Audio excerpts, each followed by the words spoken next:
Эфирде 7-7 News, студияда Айша Жақсыберген. Қайырлы кеш. Бүгінгі күннің басы жаңалықтары.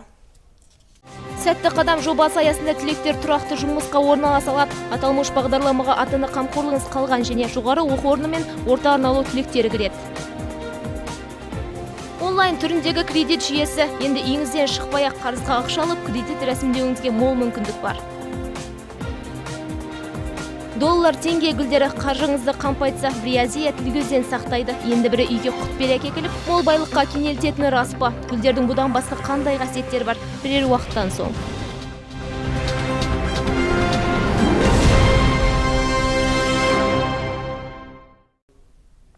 Сәтті қадам жобасы арқылы жоғары оқу орны түлектерінің тұрақты жұмыспен қамтамасыз етілуіне мүмкіндік мол. Ата-ана қамқорлығынан айырылған жас мамандар да осы бағдарлама бойынша жұмысқа орналаса алады. Осы орайда Нұр Отан партиясы мен жұмыс беруші мекемелер келісім меморандумына қол қойды. Сәтті қадам жастардың біліктілігін, кәсіби білімі мен дағдыларын қалыптастыруға бағытталған жоба. Жоғарғы оқу орны мен колледжді тәмамдаған студенттер үшін Қазақстанның жетекші ұйымдарында іс тәжірибеден өтуге жағдай жасалған. Бағдарлама 3 негізгі бағыт бойынша жүзеге асырылады. Бірінші бағыты жоғарғы оқу орны техникалық кәсіптік білім беру оқу орындарының бітіруші жастары Астана және Алматы қалаларына тағылымдамалардан өтуге жіберу. Екінші, жоғарғы оқу орны және орта оқу орындарын бітірген жетім балаларды тұрақты жұмыспен қамту. Ал үшінші бағыты жоғарғы оқу орны және орта оқу орындарын тәмамдаған жастардың жалпы жұмысқа орналасуына мониторинг жүргізу. Республика бойынша 2015-2016 жылы оқу орнын аяқтаған 3000-ға жуық бала ата-ана қамқорлығынан айырылған. Оның ішінде Жамбыл облысы бойынша жоғарғы оқу орнын 50, орта арнаулы білім ордаларын 98 жас тәмамдады. Енді жас мамандарды тұрақты жұмыспен қамту үшін Нұр Отан партиясының облыстық филиалы бірнеше жұмыс беруші мекемелерімен келісім шартқа отырып меморандумға қол қойды.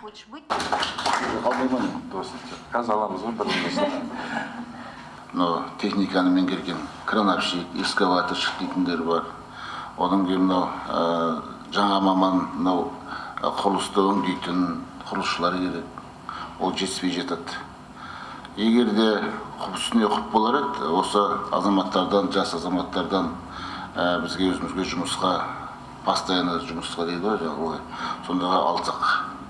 Автотранс Дабл, Аю балабақшасы, Goodmaker, Экем Group сынды жауапкершілігі шектеулі серіктестігімен келісім шартқа қол қойылған соң, олар тапшы мамандықтарды да атап өтті. Алдағы уақытта аталмыш бағдарлама бойынша 20 мекемемен келісім шартқа отыру жоспарлануда. Айта кетейік, сәтті қадам жобасына қатысу үшін құжаттар 20 шілде мен 5 тамыз аралығында Тараз қалалық Нұр Отан партиясының филиалында қабылданады.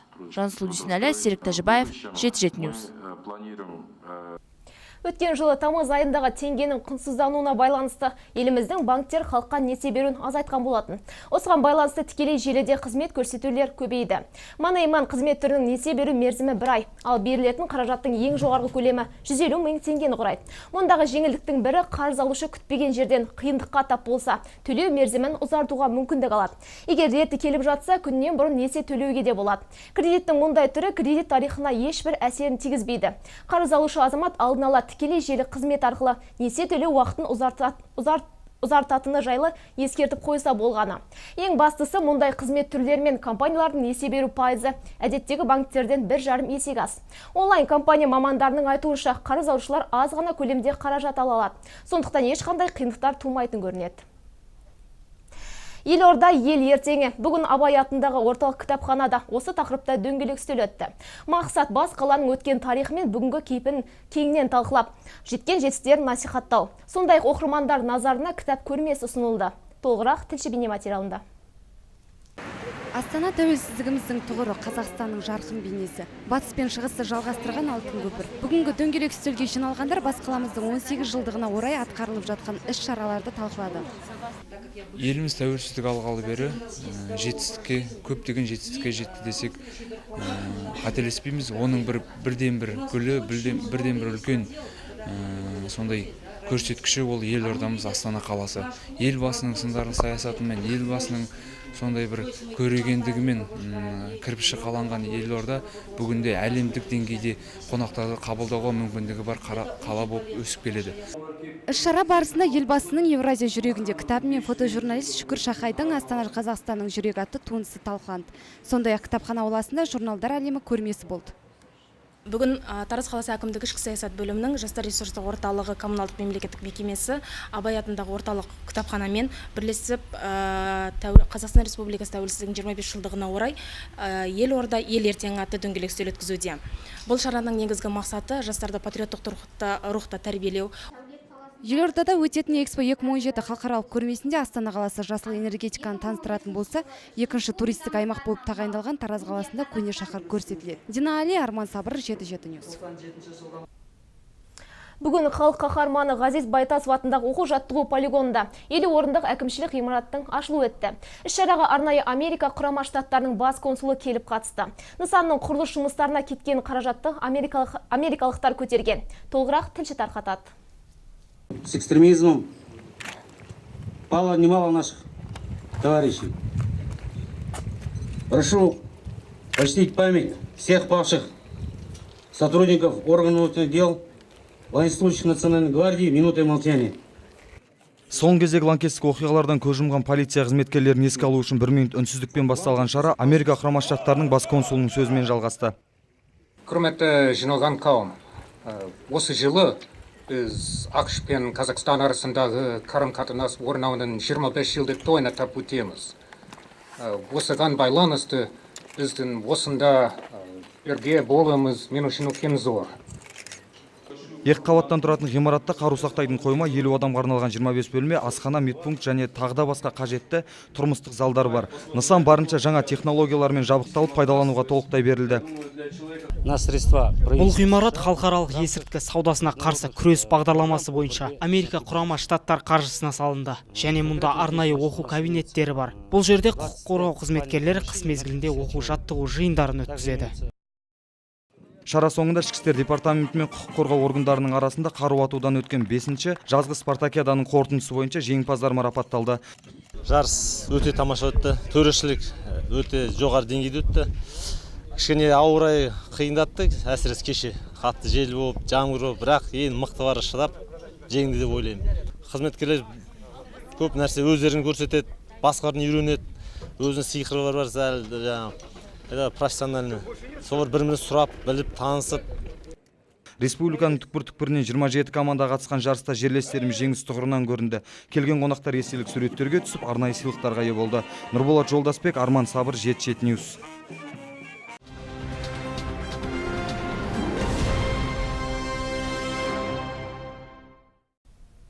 Таразда шілденің 16-сынан бастап санитарлық тазалау жұмыстары қолға алынды. Игі шараға 150-ге жуық жұмысшы жұмылдырылыпты. Бүгінгі күнде 200-ден астам қоқыс алаңшасының 60-қа жуығы тазартылған. Ал жеке үйлердің ауласын тұрмыстық қалдықтардан тазарту әлі де жалғасуда. Қоқыс толы жәшіктер мен қапқа толы қалдықтарды қаланың кейбір ауласынан кездестіруге болады. Бұларды тазарту үшін тазалық апталығы басталды. Жұмыс уақытысына сай күніне 500 шаршы метрге жуық тұрмыстық қалдықтар шығарылуда. Таңғы 6-дан техникалар бүкіл қалаға тазалыққа шығады. 15 техника, 15 график бойынша, 15 график жұмыс бойымен жұмыс атқарамыз. Ашық техникалар жүреді.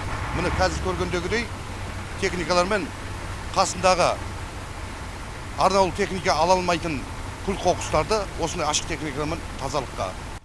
Қаламыздағы таяқтастам жердегі қоқыс жәшіктеріне жетпей, қоқыс қалталарын алыстан лақтыра салатын тұрғындарға қанша ескерту берілсе де еш нәтиже жоқ. Тек жәшіктегі қоқысты алып кетуге міндетті коммуналдықтар маңындағы үйіндіні де тазалауға мәжбүр. бәріне айтарым, өзіміз үшін таза ұстайық, таза болсын. Мына мусорларды деген жолға, әсіресе мына асфальттың бойына тастамасын. Осындай тазалықта жұмыс жасайтын болсақ, біздің Тараз қаламыз өте таза қалалардың біріне айналады. Балдар 7:30-да келіп мусордың барын алып кетеді. Осы жұмыс істеп жүрген балдарға үлкен денсаулық тілейміз.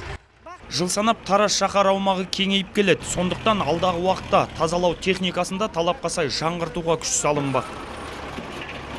Қала аумағын күнделікті қоқыстан тазарту үшін арнайы 35 техника жұмылдырылған. Дегенмен шаһарымыздың шырайлы болуы өз қолымызда екені белгілі. Сондықтан да қала көшелерінің көркін бұзбай, тұрмыстық қалдықтарды арнайы орындарға тастап, таза ұстау әрбір тараздықтың парызы болып қала бермек. Рахат Күзберген, Ермек Кеншімбек, 7-7 News.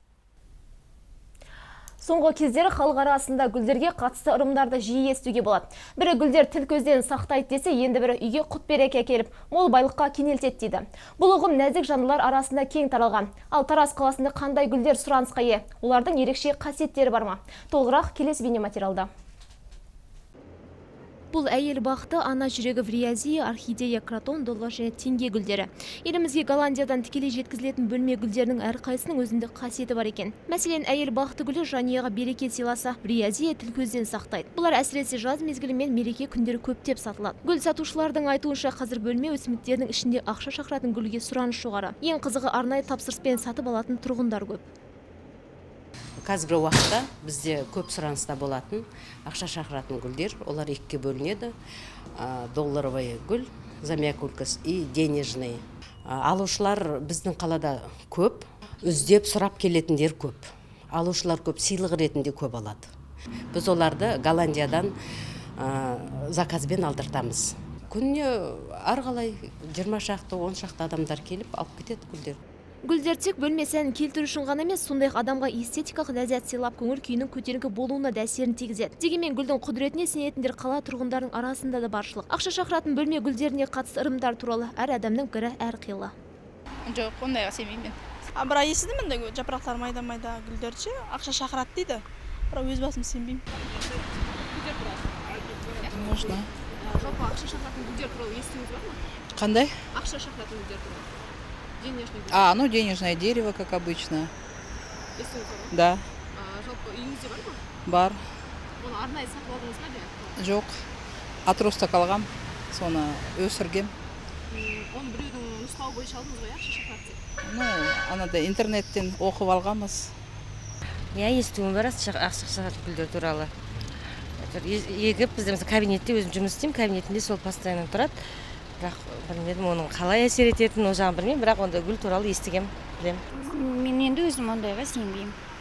Ақша шақыратын, ондай деп ырымдап нетпеймін, үшін өзім өсірем, бірақ ондайға мен сенбеймін.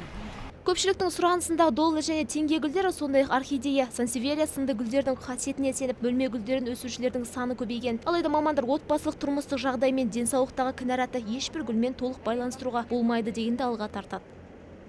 Гүлдер бөлмедегі ауаны тазартады, яғни сол үшін адамдар көбісі қазір қоғамда сатып алады, бірақ оған сене отырып, қазір фэн-шуй бағдарламасына сеніп, үйге ақша шақыру, немесе махаббат шақыру, қарым-қатынасты жақсарту бағытында гүл алатындар көптеп кездесіп жатыр. Себебі олар өз күшіне сенбегендіктен гүлге сенім артып, үйдегі атмосферасын, айналасындағы немесе қалтасын ақшаға толтыру мақсатында гүл сатып алуда. Яғни бұл менің айтатыным психологиялық тұрғыда бұл өзіне сенімсіздік. Бұндай белгілер психологияда өте әлсіз, көбінесе өте әлсіз типтерде, меланхолик, флегматиктерде көптеп кездеседі. Жалпы бұндай дүниелерге сене берудің қажет жоқ. Айтып жатырғандай, адам өз-өзіне, өз бойындағы күшіне, өз-өзіне сену керек, сонда барлығы да жақсы болады. Өз-өзіне сенімсіз болуы адамдардың әлеуметтік әлсіздікке ұшырауының басты себебі болып табылады. Сондықтан өн бойындағы рухани күшті дамытып, әрқашан жігерлі болуға талпыну қажет дейді мамандар. Айша Жақсыберген, Арман Сабыр, 7-7 News. Алда спорт жаңалықтары, арнамыздан алыстамаңыздар.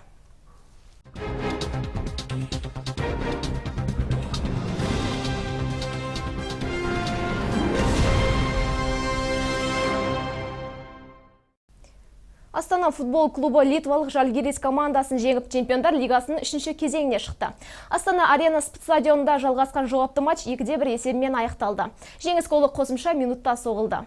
Ойын барысында бірінші гол 31 минутта Астана құрамасының қорғаушысы Марин Аничис бұрыштамадан асырылған допты баспен қақпаға дәл бағыттады. Тайм соңына дейін есеп өзгермеді. Үзілістен кейін Жальгирис клубы күтпеген жерден басымдыққа ие болып, 57 минутта есепті теңестірді. Тең ойын Жальгиристе келесі раундқа өткізер еді. Дегенмен астаналықтар тамаша ойын үлгісін көрсетіп, қосымша берілген уақытта жеңіс голын соқты. Марин Анич дубль жасады. Есеп 2-1. Еске салайық, Астана мен Жальгирис арасындағы бірінші ойын Литвада тең есеппен аяқталған болатын. Осылайша Астана өз алаңдағы жеңіс арқылы чемпиондар лигасының 3-ші іріктеу кезеңіне өтті. Бүгінге келіп түскен жаңалықтар лигасындай амандықта жүздескенше. Ал қазір ертеңге арналған ауа райы мәліметі.